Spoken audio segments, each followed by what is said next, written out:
स्वागत है आपका कमोडिटी निवेश में, जहां हम आपको न सिर्फ कमोडिटी बाजार की खबरों से रूबरू कराते हैं बल्कि बेहतर ट्रेडिंग कॉल्स भी देते हैं। और आज हमारे साथ 3 मेहमान हैं जो आपको अपने कॉल्स बताएंगे, साथ ही कमोडिटी मार्केट का पूरा आउटलुक भी समझाएंगे। हमारे साथ जिगर धर्मशी हैं मोतीलाल ओसवाल से, अजय केडिया हैं केडिया कमोडिटी से और सैफ मुकादम है आईसीआईसीआई डायरेक्ट से। आप तीनों मेहमानों का ईटी नाउ स्वदेश पर स्वागत है। सबसे पहले सवाल पूछने का तरीका आपको बता देते हैं। हमारा नंबर है 9136934058। इस नंबर पर आप अपना नाम, अपने शहर का नाम, फिर अपने कम्युनिटी से जुड़े हुए सवाल भेजें और अगले आधे घंटे तक आपके सभी सवालों के जवाब देने की कोशिश करेंगे। चलिए, पहली बार हमारे साथ सैफ मुकादम साहब है। सर, स्वागत है आपका। क्या लग रहा है सर, गोल्ड और सिल्वर को लेकर 2023 को लेकर आप लोगों का आउटलुक क्या है? आपकी रिपोर्ट देख रहा था, आप 62,000 गोल्ड के लिए और 80,000 चांदी के लिए टारगेट दे रहे हैं। क्या वजह है इसके पीछे? ऐसे कौन से ट्रिगर होंगे जो गोल्ड और सिल्वर में इतनी तेजी आपको दिख रही है? जी sir, thank you very much for inviting. देखिए, सोना हमें इस वर्ष 62,000 तक जाता हुआ दिख रहा है। इंटरनेशनल मार्केट में अगर हम देखें तो अभी फिलहाल सोना 1840 के आसपास चल रहा है, जो हमें लगता है कि $2,000 तक जा सकता है, क्योंकि इस वर्ष हमारे अनुसार फेड अपनी मॉनेटरी पॉलिसी में कुछ चेंजेस कर सकता है। पिछले महीनों में अगर हम देखें तो इन्फ्लेशन के नंबर्स भी थोड़े कम हुए हैं और उनके कुछ की इकोनॉमिक डेटा जैसा मैन्युफैक्चरिंग डेटा हो या हाउसिंग डेटा हो, तो अगर उसमें हम देखें तो कुछ वीकनेस के लक्षण दिखाई दे रहे हैं। इन सब चलते के कारण हमें लगता है कि रेट पॉज थोड़ा जल्दी होगा और साथ ही साथ वर्ष के अंत तक यूएस फेड अपना रेट कट की संभावना भी रखता है। ये सारी चीज़ों की वजह से हमें इंटरनेशनल मार्केट में गोल्ड को $2,000 और रुपी टर्म्स में 62,000 तक देख रहे हैं। तो रही बात चांदी की, तो चांदी हमें लगता है कि वो गोल्ड को आउट परफॉर्म करेगा और वो 80,000 तक जा सकता है। पहली बात तो चांदी के फेवर में ये जाती है कि इंडस्ट्रियल और फिजिकल डिमांड काफ़ी बढ़ते जा रहे हैं, चाहे वो ग्रीन एनर्जी की वजह से हो या 5G टेक्नोलॉजी के यूसेज की वजह से। इतना ही नहीं, सिल्वर का इन्वेस्टमेंट डिमांड भी लगातार बढ़ता हुआ दिख रहा है, चाहे वो रिसेशनरी फियर्स की वजह से हो या बहुत ही सिल्वर ETF डिमांड की वजह से। इन सब के अलावा 2022 एक्चुअली दूसरा साल होगा जहां सिल्वर मार्केट डेफिसिट में होगा। हमें कोई भी कमजोरी नहीं दिख रही है सिल्वर में, और साथ ही साथ डॉलर की वीकनेस की वजह से भी सिल्वर प्राइसेस को सपोर्ट मिल सकता है, जिसके कारण हमें लगता है कि सिल्वर प्राइसेस 80,000 तक जा सकते हैं 2023। ओके, चलिए, हमारे साथ केडिया जी भी है। केडिया जी, तो उनको तो लगता है 62,000 तो बिल्कुल मिलता जुलता आईसीआईसीआई डायरेक्ट और केडिया कमोडिटी का टारगेट बिल्कुल सिमिलर है। 62,000 केडिया जी ने भी टारगेट दिया है 2023 के लिए। लेकिन केडिया जी, चांदी पर अब ज्यादा बुलिश नजर आ रहे हैं और आज 15 ऐसे फैक्टर भी भेज दिए जिसमें आपको लग रहा है कि चांदी 90,000 तक क्यों जा सकती है 2023 में। क्या लग रहा है? आप उम्मीद करें, सारे जो भी देख रहे हैं यहाँ पर, और 70,000 के लेवल पे उनको क्या सलाह देंगे? क्या 70,000 पे ही खरीदे 90,000 के लिए, या वेट करे 65,000? क्योंकि कल मोतीलाल ओसवाल से बात हो रही थी और आज हमारे साथ जिगर हैं भी। कल नवनीत जी बता रहे थे कि 65,000 के आसपास सेफ जोन है बाइंग करने के लिए। आप कब एंट्री की सलाह देंगे Kedia ji? Good evening Vishnu ji, and सबसे पहले आपको और सभी दर्शकों को नव वर्ष की शुभकामनाएं। डेफिनेटली 2023 की अगर हम बात करें तो सोना चांदी डेफिनेटली एक काफी अट्रैक्टिव बैट लग रही है, बिकॉज जनरली हम देखते हैं जो एनवायरमेंट, जो मैंने आज पॉइंट्स दिए भी हैं लगभग 14-15 पॉइंट गोल्ड और सिल्वर में, तो जो एनवायरमेंट बनना चाहिए सोने चांदी के लिए बिल्कुल एग्जिट बन रहा है। डॉलर इंडेक्स में हम हायर लेवल से गिरावट देख रहे हैं, बॉन्ड यील्ड में भी कंसर्न्स दिखने लग गई है, geopolitical tension, recession fear, strong ETF investment, ये सारे फैक्टर्स है जो सोने चांदी को 2023 में डबल डिजिट रिटर्न देते हुए दिखाई देंगे। बट वहीं अगर चांदी की अगर बात करें तो चांदी में बिल्कुल हमने देखा कि एक जो लीजिंग रेट है वो काफी अच्छा स्पाइक की थी अक्टूबर में, क्योंकि जो इन्वेंट्रीज है वो काफी ड्वेलिंग लेवल्स पे पहुंच चुकी है। साथ में फिजिकल डिमांड में इंप्रूवमेंट दिखाई दे रही है, इंडस्ट्रियल डिमांड में खास करके 5G टेक्नोलॉजी या सोलर पैनल, इलेक्ट्रिक व्हीकल, ये सारे फैक्टर्स है जो चांदी को मुझे लगता है 90,000 का लेवल आराम से दिखा देगा। अब रही बात करंट लेवल से लेना, तो मुझे लगता है एक दिन वेट करना चाहिए, बिकॉज कल फेड के जो मिनट्स आने हैं यहाँ पे मुझे लगता है एक प्रॉफिट बुकिंग का दौर बन सकता है। बिकॉज अब से 4 मीटिंग हमने कभी भी देखी है तो एक ट्रेंड रहा है कि फेड की मीटिंग से पहले, रेट हाइक के मीटिंग से पहले, एक जनरली हम देखते हैं सोने चांदी में पेसिमिज्म रहता है। इवेंट के बाद जब भी 0.75 का रेट हाइक हुई है उसके बाद भी हम सोने चांदी में एक जंप देखा है, तो उसी चीज को कैरी ऑन करते हुए चलता हूं, तो मुझे लगता है कि इस बार रैली अब पहले से बनी हुई है, तो एक पुल बैक डेफिनेटली मैं भी समझता हूँ जो चार्ट्स के अंदर गैप आया हुआ है विच इज अराउंड 65-66 हजार के बीच में, तो एक पुल बैक पॉसिबल है, बट दैट डजंट मीन्स कि ये लेवल से आपको बिकवाली करनी चाहिए। इनफैक्ट अगर आप वेट नहीं कर सकते तो थोड़ी बहुत पोजीशन अभी भी बना के चलिए, बट ओवरऑल मुझे लगता है कि 65 और 66 का रेंज जो रहेगा वो बेहतरीन सेफेस्ट लेवल रहेगा लेने के लिए, जो मुझे लगता है 72,500 का लेवल फरवरी मिड तक दिखा देगा, और 90,000 तक का लेवल मुझे लगता है दिवाली तक या 2023 में अगर जो हाई की बात करें वो आराम से दिख सकता है, क्योंकि इंडस्ट्रियल कंजम्पशन भी है और बाकी जो रेशियोज है गोल्ड सिल्वर रेशियो में भी हमने जबरदस्त गिरावट देखी है, जो कहीं ना कहीं एक संकेत। आज मैं जब डेटा एनालाइज कर रहा था तो एक चीज और देखी है, यूएस रिसेशन और गोल्ड सिल्वर रेशियो इनमें काफी समानता है। जब रिसेशन हिट हुआ है तब तक हम देखेंगे कि ये रेशियो में ड्रॉप आता है। चाहे हम 2008 की बात करें तब चांदी ने एक नया हाई लगाता हुआ दिखाई दिया, और 2023 में जब रिसेशन की बात हो रही तो मुझे लगता है ये रेशियो में फॉल रहेगा और ये कहीं ना कहीं चांदी को एक अपर लिफ्ट देता हुआ दिखाई देगा। तो बिल्कुल चांदी में लेके काम करना चाहिए। यानी चांदी पे काफ़ी बुलिश है केडिया जी भी, और सैफ को भी लग रहा है कि चांदी में अच्छी तेजी आएगी 2023 में। सैफ एक दर्शक है, ये उनका सवाल था, महावीर हैं बेंगलुरु से, वो जानना चाह रहे हैं कि $1875 कॉमेक्स पर और $25.75 चांदी कॉमेक्स पर कब तक चली जाएगी, क्या उम्मीद कर रहे हैं, कब तक होगी ये? ये अगले साल तक तो अपने हमें देखने को मिल जाएगा कि जो 1840 है वो जैसे जैसे रिसेशनरी पीरियड्स की वजह से कि ऊपर जा सकता है, तो हमें ये मेजरली करीबन 6 महीने के अंदर अपने को देखने को मिल जाएगा कि ये $2,000 तक जा सकता है। गो वो आपकी और चांदी भी अगर देखें तो हम जी जी जी बोलिए जी सर। बोलिए ना। हाँ, तो मैं कह रहा था कि हमारा जिस हिसाब से हमने आउटलुक दिया है कि 2023 में ये $2,000 तक जा सकता है। पूरे साल में ये ऊपर तेजी में ही रहेगा, जैसे मेरे हिसाब से जब भी नीचे आएगा गोल्ड, तो उसको बाइंग अपॉर्चुनिटी यूज करके ऊपर के टारगेट के लिए रखना चाहिए 62,000 के लिए, और इंटरनेशनल में $2,000 के लिए। उसी तरह चांदी भी हमें लगता है कि ये साल पूरा $30 तक जा सकता है इंटरनेशनल लेवल पे, और उसी तरह 80,000 ऑन एमसीएक्स है। तो मेरे हिसाब से जब भी नीचे का अपॉर्चुनिटी मिलता है तो उसे बाय कीजिएगा। सर आपकी मेटल पर भी एक रिपोर्ट थी आईसीसी डायरेक्ट की, जिसमें आपने कॉपर का एक साल के लिए ₹850 का टारगेट दिया है, एल्युमिनियम में भी 25% तेजी की आपको उम्मीद लग रही है, और जिंक के लिए 2023 में 350 तक का टारगेट दिया है। क्या वजह है, क्यों इतनी तेजी आपको दिख रही है बेस मेटल्स में 2023 में? ठीक है, देखिए बेस मेटल्स में हमें तेजी इसलिए दिखाई दे रही है कि पहले तो वीकनेस इन डॉलर है जो सपोर्ट करता है सारे कमोडिटीज के लिए। जैसे मैंने पहले भी कहा कि फेड का मल्टी पॉलिसी पॉइंट होने के चांसेस है, तो वो वीकनेस इन डॉलर विल भी एक सपोर्टिव फैक्टर रहेगा बेस मेटल्स के लिए। दूसरा ये है कि चाइना कोविड पॉलिसी अपनी लूजन करते चला जा रहा है, जो हम देख रहे हैं, तो उसकी वजह से डिमांड बढ़ने की चांसेस है। थर्डली, इस कॉपर में इसलिए भी डिमांड बढ़ सकता है बिकॉज इलेक्ट्रिक व्हीकल्स के डिमांड्स बढ़ेंगे, तो कहीं ना कहीं कॉपर के डिमांड्स भी बढ़ते हैं। थर्ड और फोर्थ ये है कि चाइना अगर आप देखें तो इंफ्रास्ट्रक्चर प्रॉपर्टी सेक्टर्स को रिवाइव करने की काफी कोशिश कर रहा है, तो उसमें काफी कुछ चेंजेस ला रहा है जो सपोर्ट करेंगे, तो वहाँ कहीं ना कहीं वहाँ पे डिमांड बढ़ने की चांसेस है। फिर वो एल्यूमिनियम दूसरा अगर हम देखें तो ड्यू टू एनर्जी प्राइस जो हाई हुआ था, तो यूरोप में काफी इंडस्ट्रीज ने कट किया है प्रोडक्शन, तो वो भी एक फैक्टर हो सकता है एल्यूमिनियम प्राइसेस को सपोर्ट करने के लिए। और अगर हम स्टॉक्स देखें, इन्वेंट्रीज एल्यूमिनियम इन्वेंट्रीज अगर किसी भी कमोडिटी का कॉपर ले लीजिए या जिंक, लेड या एल्यूमिनियम, सारे रिकॉर्ड लो पे है चल रहे हैं अभी फिलहाल के लिए, तो डिप्लीटिंग स्टॉक्स भी एक सपोर्टिव फैक्टर हो सकता है। और लेड और जिंक में अगर हम देखें तो मार्केट डेफिसिट एक्सपेक्टेड है अगले साल के लिए, तो there the demand is higher compare to the supply, तो उसके कारण हमें लग रहा है कि बेस मेटल्स में तेजी हो सकती है। साल की रिपोर्ट है, आप इसे नियर टर्म या शॉर्ट टर्म ट्रेडिंग के लिए इस्तेमाल नहीं करें, पूरे साल की रिपोर्ट है, और जहां पर इनको लग रहा है कि एक अच्छी तेजी आईसीसी डायरेक्ट की जो रिपोर्ट आई है बेस मेटल्स को लेकर, उसमें उनको लग रहा है 15 से 25 से 30% तक की तेजी आपको अलग अलग मेटल में पूरे साल के दौरान दिख सकती है। शुक्रिया सैफ आपका, आपने वक्त निकाला और अपनी बेस मेटल्स की और गोल्ड सिल्वर की रिपोर्ट आपने दर्शकों के साथ साझा की। चलिए अब दर्शकों के सवाल ले लेते हैं, कई सारे दर्शकों के सवाल आ चुके हैं। महेश है हैदराबाद से, जिगर इनका सवाल है 55,175 रुपए पे गोल्ड इन्होंने शॉर्ट किया है, क्या करना चाहिए, बहुत नुकसान तो नहीं हो रहा है, क्या इनको नीचे मौका मिलेगा फायदे में निकलने का? Good evening. सी मुझे लगता है कि गोल्ड में कहीं ना कहीं एक छोटा सा प्रॉफिट बुकिंग जरूर आ सकता है, और जैसे फेड के मिनट्स भी है तो मुझे लगता है कि एक हल्का सा प्रॉफिट बुकिंग जरूर रहेगा, बट मुझे लगता है कि डाउनसाइड बहुत लिमिटेड है। 55,300 से 200 तक ही है जो इनके एंट्री के काफी नजदीक आ सकता है।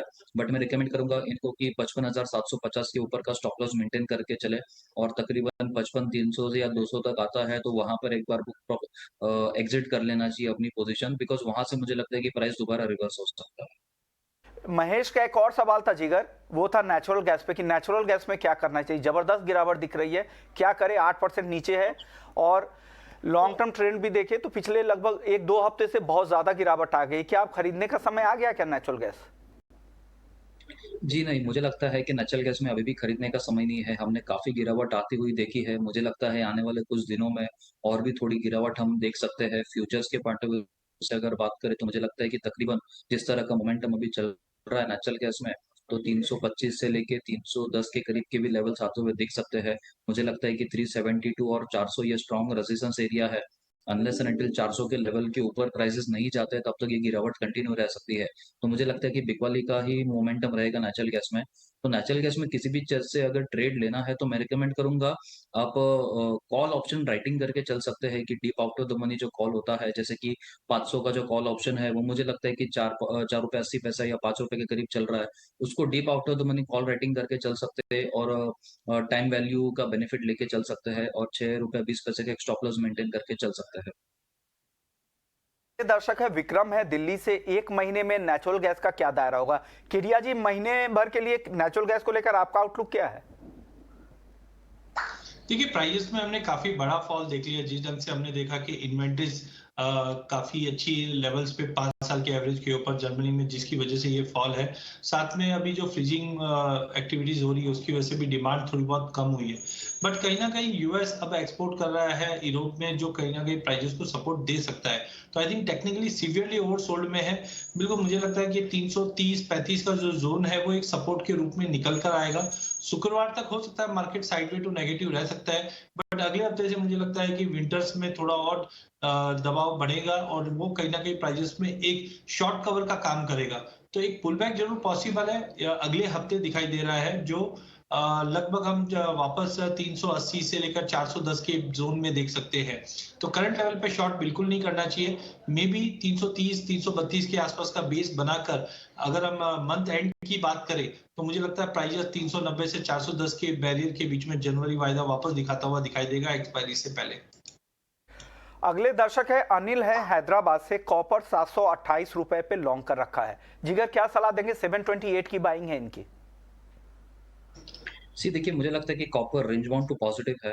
मुझे लगता है कि एक बार 720 के बिलो का एक स्टॉप लॉस मेंटेन करके चल सकते हैं, और 730 तक का मोमेंटम है। मुझे लगता है कि एक आध दो दिन में आता हुआ एक बार देख सकता है, तो उन लेवल्स पे एक बार बुक प्रॉफिट करके निकल जाना चाहिए। है मुंबई से, सिल्वर ईटीएफ अभी खरीद सकते हैं क्या? केडिया जी, सिल्वर ईटीएफ में खरीदारी करें?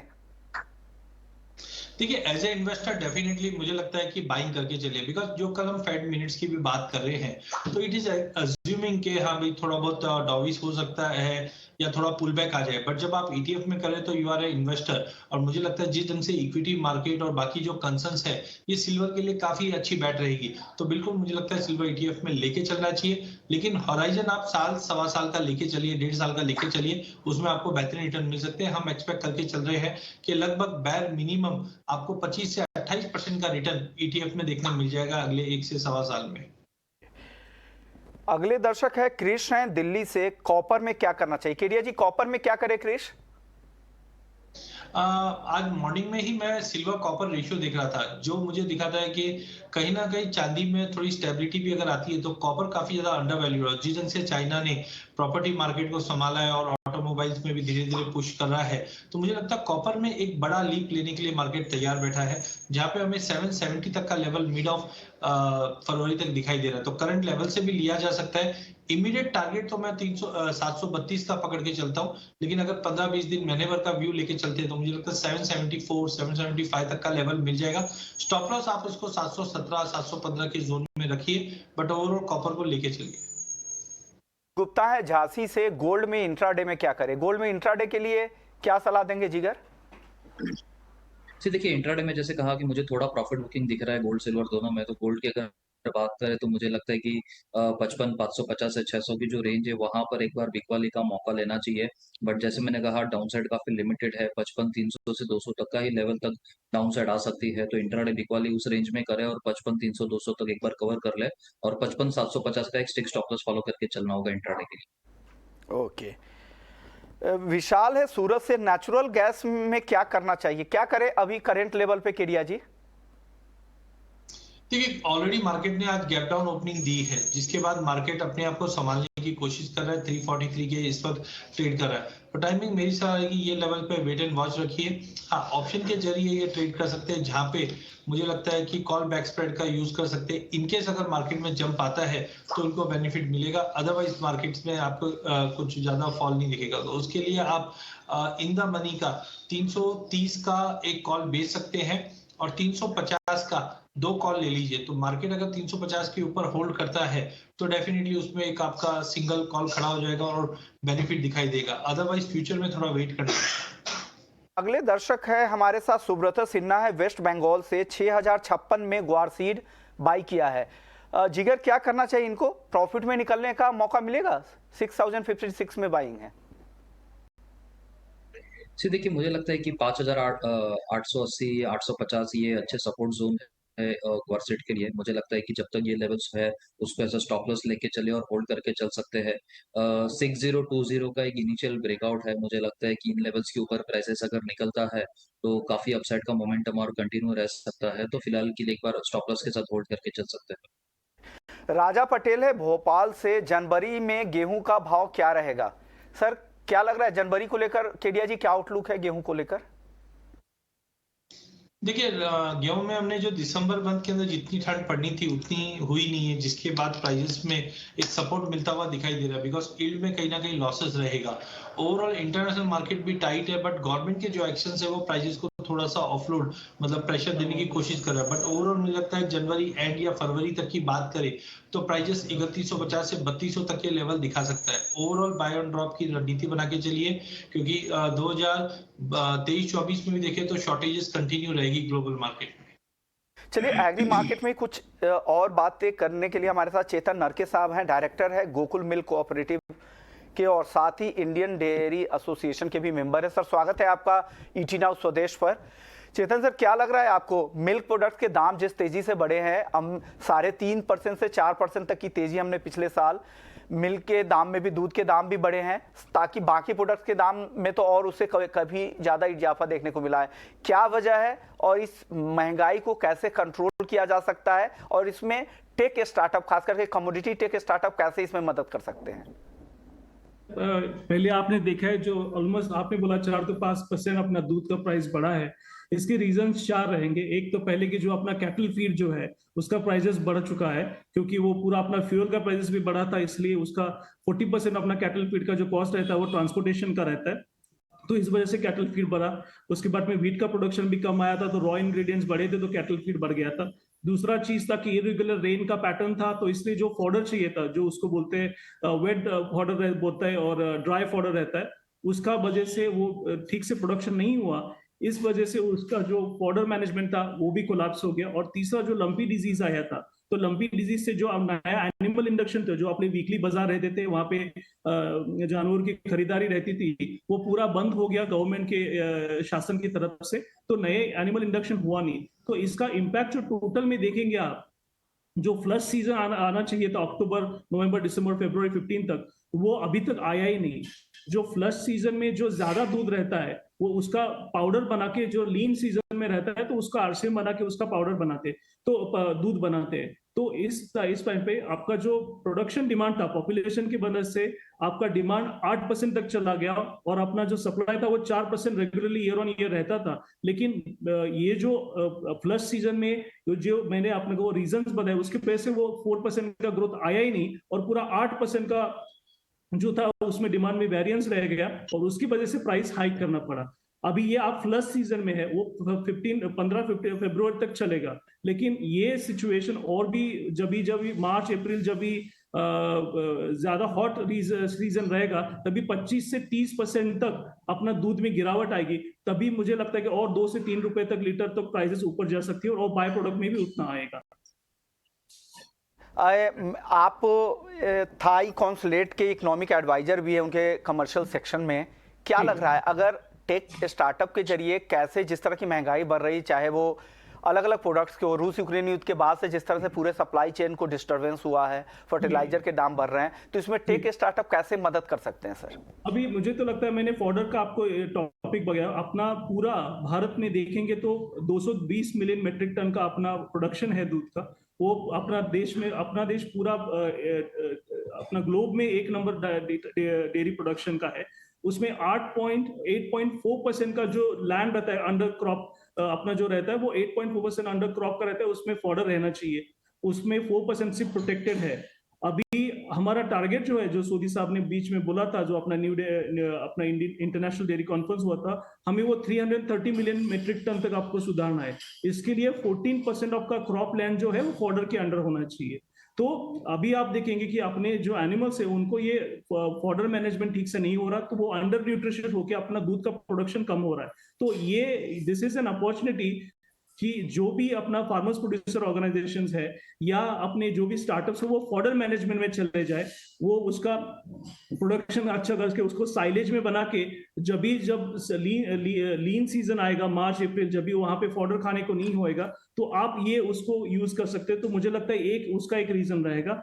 दूसरा चीज जो है, जो अपने जो बायो फर्टिलाइजर्स आपने बोला कि बायो फर्टिलाइजर, जब तक अभी आप शुगर केन का भी देख लीजिए, हमने ज्यादा शुगर केन का प्रोडक्शन किया तो उससे क्या हुआ कि जो शुगर केन का जो ऊपर के रिस से कट करके जो एनिमल्स को खिलाने के लिए देते हैं, तो वो न्यूट्रिशियस नहीं रहता, उसमें 80 to 90% सिर्फ पानी रहता है। तो उसकी जगह पे हमने फॉडर आपने जैसे कॉर्न वगैरह से लगाया, उसके अपना जो दूध का जो एसएनएफ और फैट वो बढ़ता है, दूध का यील्ड भी अच्छे से बढ़ता है। और इसके लिए मुझे लगता है बायो फर्टिलाइजर आपने खेत में यूज किए तो उससे आपका रिकवरी या यील्ड जो आएगा क्रॉप का वो अच्छे से आएगा। और इससे भी मुझे लगता है बायो फर्टिलाइजर से भी अच्छे से आपका सॉइल मैनेजमेंट भी ठीक से रहेगा।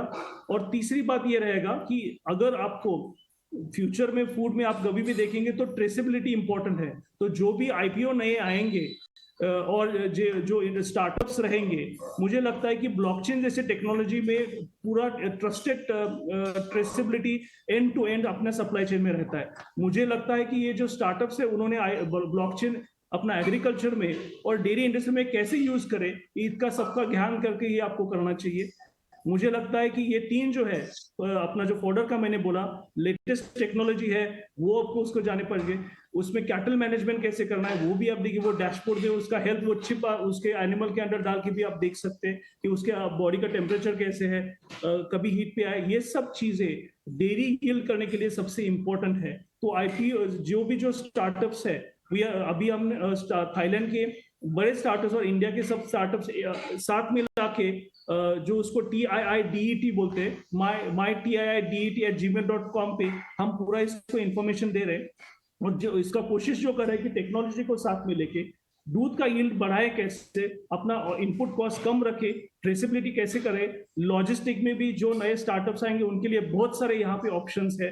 यहाँ पे स्टेला ऐप जैसे या जो आधार कार्ड के जो अभी जो उन्होंने किया है भारत के लिए, वो भी डेयरी सेक्टर में पूरे राघवन जी यहाँ पे पूरी तरह 100% डेयरी में आए हैं। तो मुझे लगता है कि पूरा टेक्नोलॉजी, पूरा management of cattles as well as अपना जो वैक्सीनेशन रहता है, उसके बाद में जो फॉडर मैनेजमेंट, ये आप ठीक से किए तो डेयरी इंडस्ट्री में ठीक से मुझे लगता है कि स्टार्टअप्स के लिए बहुत सारा चांस और अपॉर्चुनिटी है। और इसके लिए भी कुछ भी इंफॉर्मेशन लगे तो आप myTIIDET@thailand@gmail.com में करेंगे तो थाईलैंड और इंडिया के सभी स्टार्टअप्स हम साथ में लेके उनको सपोर्ट करने का कोशिश कर रहे हैं। चेतन नरके साहब को लग रहा है कि यहाँ पे टेक स्टार्टअप के जरिए कमोडिटी सेक्टर में, एग्री सेक्टर में अगर नए स्टार्टअप टेक्नोलॉजी के जरिए अगर वो आगे बढ़ते हैं तो डेफिनेटली पूरे सेक्टर को इसका फायदा होगा। शुक्रिया चेतन नरके साहब, आपने वक्त निकाला हमारे लिए। शुक्रिया केडिया जी आपका भी, जिगर धर्मशी जी आपका, आप लोगों ने वक्त निकाला और दर्शकों के तमाम सवालों के जवाब दिए। तो कमोडिटी निवेश में फिलहाल इतना ही, लेकिन आप बने रहिए क्योंकि